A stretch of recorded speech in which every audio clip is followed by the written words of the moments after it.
Este é um trabalho da Universidade Federal do ABC, da matéria Teoria do Planejamento Urbano e Ambiental, regido pelos professores Francisco e Renata. Os alunos autores são Bárbara, Bruno, Rafael Barroca e eu, Rafael Quaresma.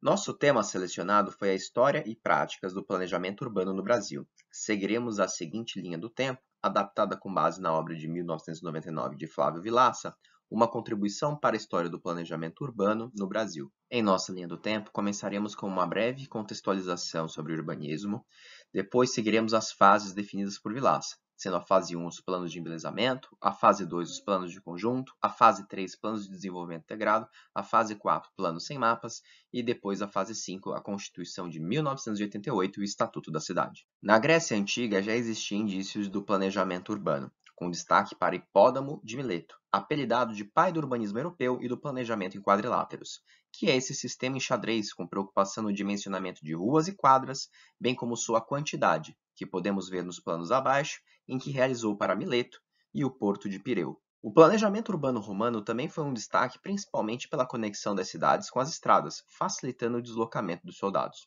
A via principal da cidade, o Decumano Máximo, se conectava com a estrada, tendo as ruas menores perpendiculares a ela, os cardos. Na Idade Antiga, houveram cidades com mais de 1 milhão de habitantes, como Alexandria, Bagdá e Roma, que possuía 19 aquedutos, esgotamento e ruas calçadas, bem como alguns prédios de até 8 pavimentos. Com a queda de Roma em 476 e as invasões bárbaras, ocorre uma retração das atividades comerciais, ganhando espaço a agricultura de subsistência através de um processo de ruralização das populações. Um novo sistema é instaurado entre nobres e plebeus, o feudalismo. Mesmo com o aumento da atividade econômica no decorrer da Idade Média, com a formação de uma nova classe social, a burguesia, não houve um planejamento urbano, já que os burgos eram feitos com casas germinadas e amontoadas, com a formação de becos e vielas. Portanto, esse período histórico recebe a alcunha de desurbanizado. Durante a Idade Moderna, existe a retomada do planejamento urbano baseado na Idade Antiga, com jardins e amplas praças com desenhos geométricos. Porém, no século XVIII, ocorre a primeira revolução industrial, proporcionando um enorme crescimento econômico, que necessitava de mão de obra para a construção de novos empreendimentos e de trabalhadores nas fábricas. Isso provocou um êxodo rural, com as cidades recebendo uma enorme quantidade de pessoas não previstas. Sendo assim, os problemas urbanos se agravaram: insalubridade, peste, poluição, pouca permeabilidade do solo. Nasce o urbanismo moderno, como ciência e uma teoria da cidade, com caráter reflexivo e crítico e pela sua pretensão científica. Englobam no termo urbanismo as ideias de obras públicas, morfologia urbana, plano urbano, práticas sociais e pensamento urbano, legislação e direito relativo à cidade. O embelezamento das cidades. Essa fase sofreu uma forte influência europeia, com destaque para o Plano de Extensão de Barcelona e o Plano de Haussmann em Paris. Essa fase foi marcada pelo higienismo, que era a necessidade de cuidar da saúde da cidade, desvinculando sua estética do período colonial e assim aderindo ao moderno padrão europeu, com grandes avenidas, praças e monumentos, sempre com a preocupação estética das construções e da grande quantidade de jardins. Vamos ver o caso das cidades do Rio de Janeiro e Santos. Mas antes, um exemplo de um boulevard de Haussmann que existe em toda Paris. Rio de Janeiro, a cidade da morte. Quando o presidente Rodrigues Alves assumiu o governo em 1902, nas ruas das cidades do Rio de Janeiro acumulavam-se toneladas de lixo e a varíola era algo normal na cidade. Proliferavam-se ratos e mosquitos que transmitiam a peste bubônica e a febre amarela e que matavam milhares de pessoas anualmente. O Rio de Janeiro tinha fama internacional de cidade da morte de Porto Sujo. Sendo assim, Rodrigues Alves nomeou o engenheiro Pereira Passos para prefeito e o médico Oswaldo Cruz para diretor de saúde pública. A reforma urbana de Pereira Passos, período conhecido popularmente como Bota Abaixo, visou o saneamento, o urbanismo e o embelezamento, dando ao Rio de Janeiro ares de cidade moderna e cosmopolita. O Bota Abaixo acabou expulsando as camadas mais pobres da cidade para as periferias e morros, e esse fenômeno ficou conhecido como higienismo. Exemplo de obras de alargamento de vias, bem como a demolição de cortiços e casebres que não se enquadravam ao novo padrão. Oswaldo Cruz foi pioneiro nos estudos de doenças tropicais e da medicina experimental no Brasil. Fundou em 1900 o Instituto Soroterápico Federal do Rio de Janeiro, que se transformou no Instituto e na Fundação Oswaldo Cruz, respeitada internacionalmente e bastante mencionada durante o Covid-19. Em 1904, inicia-se a obrigatoriedade da vacinação contra a varíola, comandada pelo sanitarista. E, simultaneamente, iniciam-se as obras de construção da Avenida Central, do Mangue e a modernização do Porto Carioca, sob a coordenação do engenheiro Lauro Müller.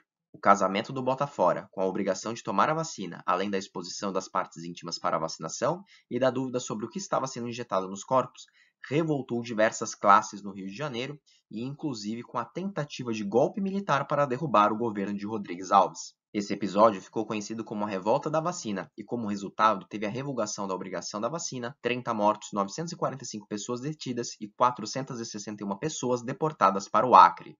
Com o término do mandato de Pereira Passos em 1906, ele deixou como legado o alargamento das ruas, permitindo o arejamento, ventilação e melhor iluminação do centro e ainda a adoção de uma arquitetura de padrão europeu. A Avenida Central, com 1.800 metros de comprimento e 33 metros de largura, é uma das mais importantes lograduras da cidade ainda hoje e exerce o papel de centro econômico e administrativo. É considerado um dos marcos de sua administração. Já o Palácio Monroe abrigou o Senado Federal entre 1925 a 1960. O Morro da Providência recebeu as primeiras casas na parte baixa da colina. Ex-combatentes de guerra de Canudos se instalaram ali em situação temporária, já que o governo do Rio de Janeiro havia prometido uma premiação por terem lutado na guerra. Porém, ficou apenas na promessa. O Morro da Providência recebeu a alcunha de Morro da Favela, pois muitos combatentes ali instalados, quando estavam alojados em Canudos, ficaram em um morro repleto de faveiras, que é uma planta local. Enquanto a situação não se resolvia com os ex-combatentes e com o bota fora, a população mais carente foi se instalando cada vez mais, de forma rápida e informal, nos terrenos mais desvalorizados e livres da cidade, como o Morro da Providência. Esse foi um dos momentos de grande importância para a história urbana e social do país, marcado pela separação de classes e atividades em nome da política. O caso prático de Santos: o café, a terra roxa e a ferrovia de São Paulo.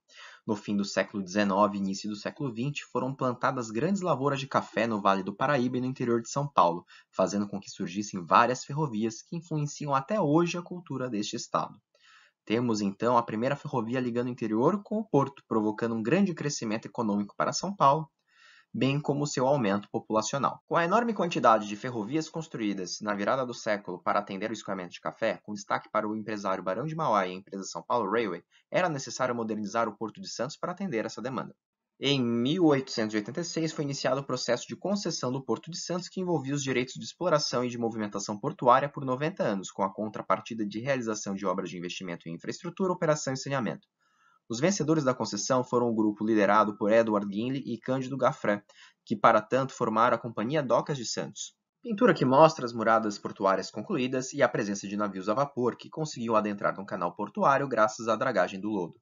Com a exploração do café, as construções de ferrovias e do porto, Santos apresentou um grande crescimento demográfico devido à oferta de emprego e das oportunidades de prosperidade. Porém, uma urbanização desenfreada, aumento descontrolado da população e de animais para transporte, como os cocheiros, aliado à falta de infraestrutura e saneamento básico, gerou graves problemas. Santos fica numa região de manguezais, áreas alagadas e de água parada, além de um clima tropical propício para mosquitos, aliado com uma enorme quantidade de cortiços, falta de destinação de esgoto e fezes de cocheiros pela cidade. Morreu entre 1890 e 1900 22.600 pessoas, mais da metade da população da cidade naquela época. A cidade era conhecida como Porto da Morte, com muitos estrangeiros evitando a cidade. Além disso, com a ligação de Santos com o interior do estado através da ferrovia, colocou-se em risco a disseminação de doenças pelo estado e a economia do café. Era necessário agir e o presidente de São Paulo na época, Jorge Tibiriçá, nomeou duas comissões. Intervenção sanitária, liderada pelo médico Guilherme Álvaro para determinar e eliminar os focos da doença. Hoje, um dos hospitais mais importantes de Santos recebe seu nome. E a intervenção de saneamento, liderada pelo engenheiro Saturnino de Brito. Foram ao todo 9 canais planejados por Saturnino, adotando o inovador sistema separador absoluto, transportando por sistemas distintos de esgotamento das residências e das águas pluviais. Saturnino foi além do plano de saneamento e fez uma proposta de planejamento para a cidade, com muitas áreas e corredores verdes. Isso gerou um enorme estresse com a Câmara Municipal de Santos, que já não via com bons olhos Saturnino devido à intervenção municipal e à desapropriação de grandes terras para a construção dos canais. A Câmara já havia decidido que a cidade seguiria o plano de 1896, com o máximo aproveitamento da região. Existe aqui um conflito entre o pensamento técnico de Saturnino e os interesses econômicos da Câmara Municipal.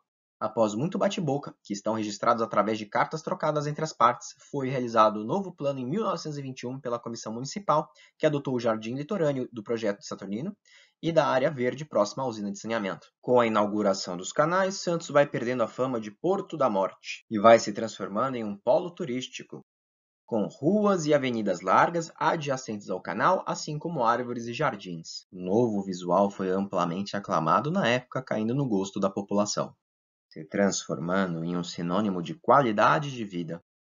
Além da economia e das oportunidades de emprego, com a infraestrutura e a nova fama turística, Santos acaba avançando os canais no sentido às praias. Santos passa por uma grande especulação imobiliária, já que as pessoas do interior e da capital procuram imóveis na cidade. As chácaras e os pescadores acabaram sendo substituídos com o decorrer do século, e hoje Santos é uma das cidades mais verticalizadas e com grande densidade demográfica do Brasil. No seu cartão postal podemos ver resquícios do planejamento de Saturnino, como os canais e o jardim, que é considerado o maior litorâneo do mundo segundo o livro dos recordes. Fase 2, planos de conjunto. Nesta fase, os planos são mais amplos, abordando diretrizes para todo o território urbano, plano de conjunto.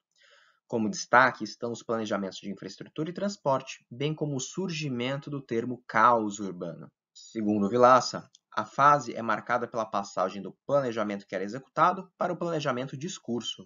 Nascem expressões como caos urbano, crescimento descontrolado e necessidade de planejamento, para tentar justificar a falta de soluções para os problemas urbanos. Caso prático, São Paulo, o plano de avenidas. Foi um plano desenvolvido pelos engenheiros civis João Florencio Sintra e Prestes Maia, ambos formados e posteriormente professores da Escola Politécnica da USP. Prestes e Sintra, em 1924, publicaram no Boletim do Instituto de Engenharia o estudo Um Problema Atual, os Grandes Melhoramentos de São Paulo. Esse estudo posteriormente foi atualizado em 1930 para se tornar o Plano de Avenidas de São Paulo. Prestes havia sido influenciado por Daniel Burhan, planejador da expansão de Chicago, que dizia "Make no little plans", enquanto Sintra havia se baseado nos esquemas de Moscou, Paris e Berlim de Eugène Renard, que apresenta o sistema radial concêntrico. Esquemas radiais concêntricos de São Paulo, Moscou, Paris e Berlim que inspiraram João Sintra. E aqui, o esquema radial concêntrico desenvolvido pelo Plano de Avenidas. Na década de 1920, Saturnino de Brito foi presidente da Comissão de Melhoramentos do Rio Tietê da capital paulista e projetou a retificação do Rio Tietê sem a construção de vias marginais. Nos debates sobre os planos de desenvolvimento existentes na Escola Politécnica, defendeu o resgate da orla fluvial urbana da futura metrópole, no qual, em toda sua confluência de rio, teria que ser formado um lago. Os planos incluíam um parque com 25 quilômetros de extensão por 1 quilômetro de largura ao longo do rio, o qual seria o maior parque fluvial do mundo, 6 vezes maior do que o Central Park em Nova York, o que evitaria enchentes na época das grandes chuvas. Porém, em 1927, Saturnino deixa a presidência da comissão e, em 1929, acaba falecendo. E, em seu lugar, assume João Florencio Sintra. No mesmo ano de 1927, Prestes vira professor na Poli, de desenho técnico, se tornando parceiro de Sintra, que entrou no ano anterior como professor de hidráulica. Vamos entender melhor o alerta de Saturnino durante seus debates. O rio Tamanduateí possui um percurso cheio de meandros, curvas. Com a canalização do Tamanduateí, rio importante para a fundação da vila de São Paulo de Piratininga, a velocidade de escoamento, a vazão, acaba aumentando, porque o percurso, que antes era muito maior devido às curvas, com a canalização se tornará retilíneo. Curvas essas que também ajudam com a perda da velocidade, além do atrito ser diferente do fundo original do rio para o canal. E as margens do rio não foram respeitadas, não sobrando espaço para o rio crescer nas épocas de cheia. Saturnino então propõe a construção de um lago, que ficaria responsável por capturar essa nova vazão, além da construção de um parque fluvial, que em épocas de cheias o rio poderia ocupar essa área planejada. Em 1930, o então presidente da Câmara dos Vereadores, Fábio da Silva Prado, pede que Prestes Maia retome o estudo de avenidas de São Paulo. Ainda em 1930, ocorre a Revolução de 1930, que depôs o presidente Washington Luiz, impedindo a posse do presidente eleito Júlio Prestes, se encerrando a República Velha no Brasil. O Brasil foi governado por um mês pela Junta Provisória até dar posse ao Getúlio Vargas. De 1930 a 1934, o país vive um momento muito tumultuado, passando pela Revolução Constitucionalista de 32, que impactou diretamente São Paulo, e as brigas e pressões políticas durante a instauração da nova Constituição de 34.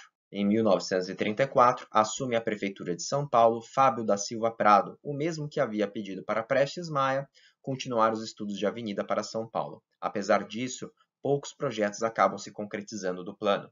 Em 1938, o governador Adhemar Pereira de Barros indica para a Prefeitura de São Paulo Francisco Prestes Maia, que convida João Florencio Sintra para ser seu diretor-geral de obras do município. Sintra fica no cargo até vir a falecer em 1944, e Prestes Maia continua prefeito até o ano seguinte, quando em 1945 o Estado Novo de Getúlio Vargas chega ao fim. Vale ressaltar que no final da República Velha e durante a Era Vargas houve um grande incentivo à industrialização e, assim como nas revoluções industriais do século anterior, o Brasil começa a desfrutar do crescimento econômico, mas também dos problemas do caos urbano. A dupla de engenheiros da Poli conseguiu colocar em prática bastante obras de seu plano, transformando o visual da São Paulo da fase 1 do embelezamento na São Paulo do urbanismo progressista, onde a imagem das vias e carros era um sinal de desenvolvimento, progresso. No plano de avenidas, muitos dos principais traçados aproveitaram as margens ou mesmo locais dos rios que existiam na capital. E após a conclusão das principais artérias, outras avenidas foram construídas seguindo a mesma metodologia em relação a rios e córregos d'água. O plano realmente conseguiu trazer grande fluidez para o sistema viário na época, o que gerou uma grande especulação imobiliária, surgimento de novos bairros e a migração de alguns barões de café adquirindo residências na capital. Também facilitou a industrialização na capital. Porém, como vimos durante a contextualização, a industrialização gera o êxodo rural em busca do trabalho, que por sua vez, o crescimento não planejado gerará o caos urbano, cena dos próximos capítulos da capital paulista. A preferência pelas avenidas tem reflexo até hoje na vida do paulistano, com as enchentes participando do calendário anual da cidade. Com o final do tema 2, se encerra a apresentação dos casos práticos do trabalho, e vocês seguem ao som da voz do meu colega no tema a seguir. Seguindo a nossa linha do tempo de urbanização, partimos para a fase 3, que foram os planos de desenvolvimento integrado. Essa terceira fase é marcada pela incorporação de outros aspectos aos planos já vigentes. Além daqueles estritamente físicos e territoriais, foram acrescentados aspectos econômicos e sociais. A sociedade naquele momento ganhava mais complexidade, em vista que a industrialização era um marco forte da urbanização. Nesse contexto histórico, os planos de desenvolvimento precisavam abranger a maior variabilidade de problemas sociais. Porém, devido à complexidade dos planos, a implementação efetiva se tornou mais difícil, provocadas pelo conflito entre as propostas e as dificuldades de aprovação dos seus planos. À medida que os planos se tornavam mais complexos e mais abrangentes, a variabilidade dos problemas sociais ganhava forma e se afastava dos interesses das classes dominantes, fazendo com que muitos projetos não saíssem do papel. Os planos visando a sociedade era fundamental, pois o crescimento populacional no Brasil estava em crescimento exponencial. Assim como no restante do país, a cidade de São Paulo também estava em crescimento exponencial de sua população. Os superplanos foram primordiais para o estabelecimento de regras no Plano de Desenvolvimento Integrado. Em São Paulo se aplicava o Plano Urbanístico Básico, que visava atender às características urbanas e sociais da época. A fase seguinte da nossa linha do tempo é a fase 4, o Plano Sem Mapas, que foi do período de 1971 a 1992. Essa fase visava a descomplexidade dos planos que foram adotados na fase 3.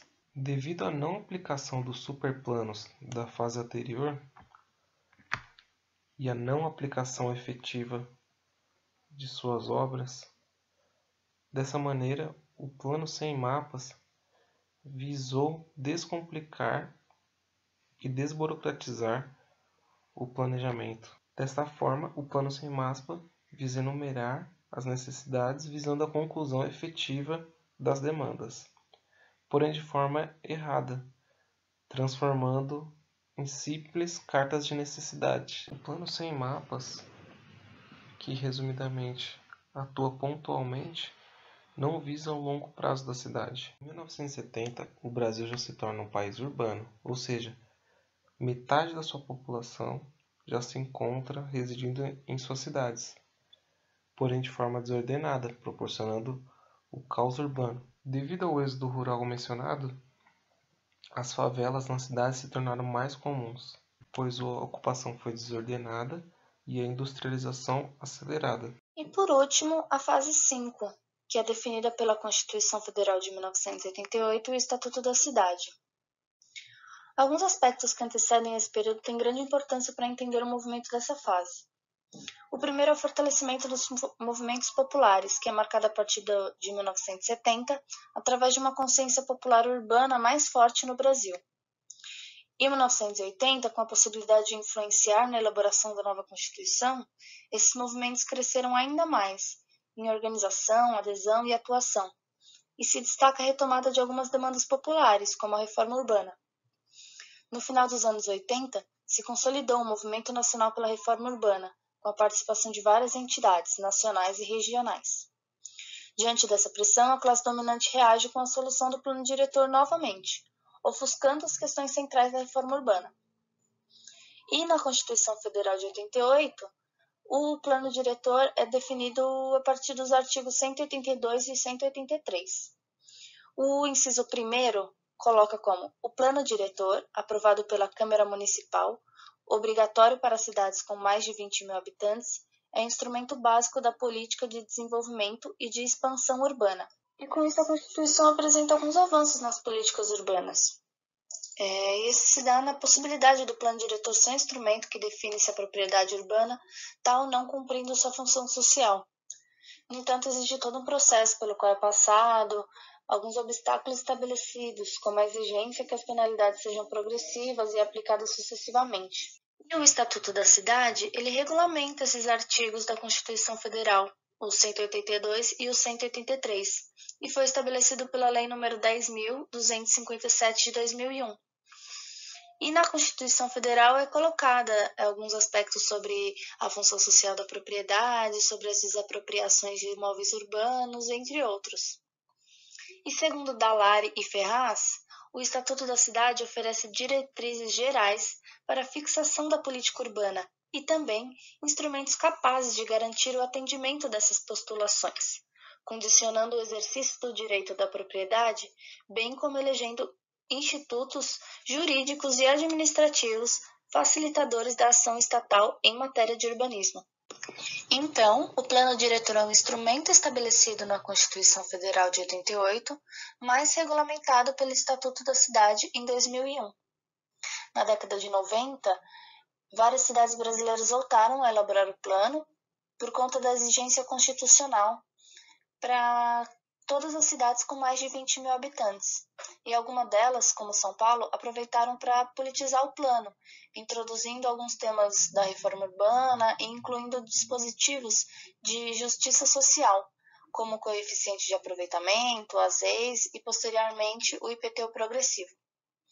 Assim, a década de 90 marca o fim de um período na história do planejamento urbano brasileiro e inicia o processo de politização, que foi fruto da consciência e da organização popular.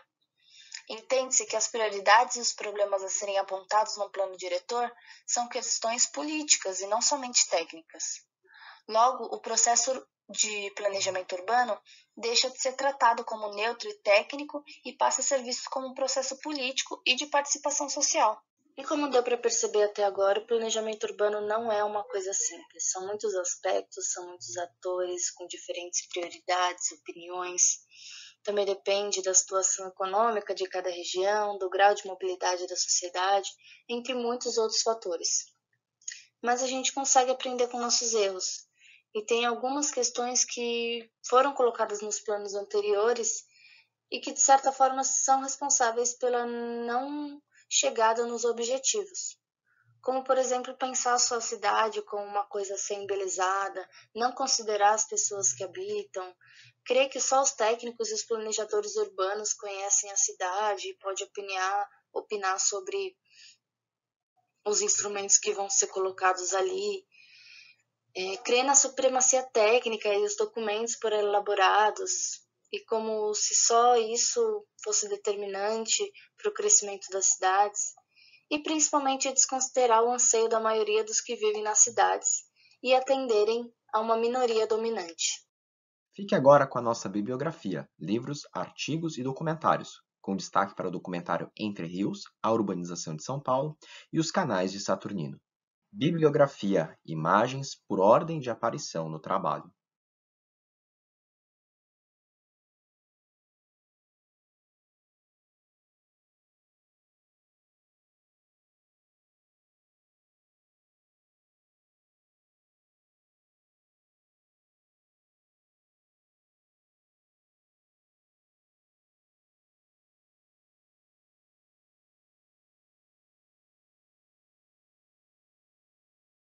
Bibliografia, gráficos por ordem de aparição.